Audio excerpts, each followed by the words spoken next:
গত এক মাস আগে ইরানে যুদ্ধ শুরু করেছিলেন ট্রাম্প ও নেতানিয়াহু, কিন্তু এই এক মাসে ইরানকে তো বশে আনতে পারেইনি, উল্টো নিজেদের অস্ত্র ফুরিয়ে ফেলেছে যুক্তরাষ্ট্র ইসরায়েল।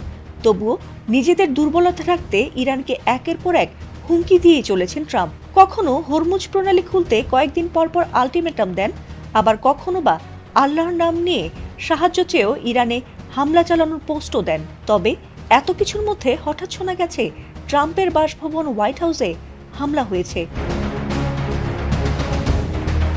ইরানের কাছে হারতে বসে যখন সামাজিক মাধ্যমে যা তা লিখে একের পর এক পাগলামি করছেন ডোনাল্ড ট্রাম্প, ঠিক তার মধ্যেই খবর এসেছে যে ট্রাম্পের সরকারি বাসভবন ও অফিস হোয়াইট হাউসের কাছাকাছি ব্যাপক গোলাগুলির ঘটনা ঘটেছে, আর সে সময় তিনি সেখানেই অবস্থান করছিলেন বলেও জানা গেছে।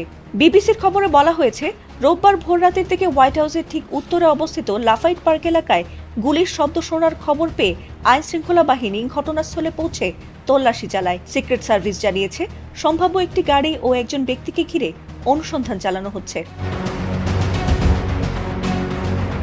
আর সেই ঘটনার মধ্যেই ট্রাম্প গুরুতর অসুস্থ হয়ে হাসপাতালে ভর্তি হয়েছেন এমন খবর সামাজিক যোগাযোগ মাধ্যমে ভাইরাল হয়েছে। ৭৯ বছর বয়সী এই নেতাকে ম্যারিল্যান্ডের Walter Reed National Military Medical সেন্টারে ভর্তি করা হয়েছে।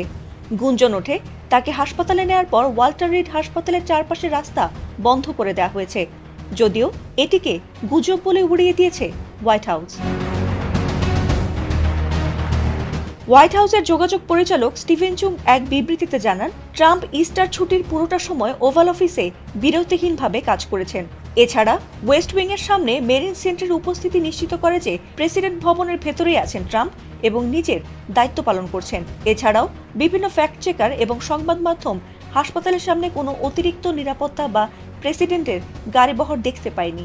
ফলে ট্রাম্পের হাসপাতালে ভর্তির দাবির কোনো নির্ভরযোগ্য প্রমাণ মেলেনি বলে দাবি করছে তারা।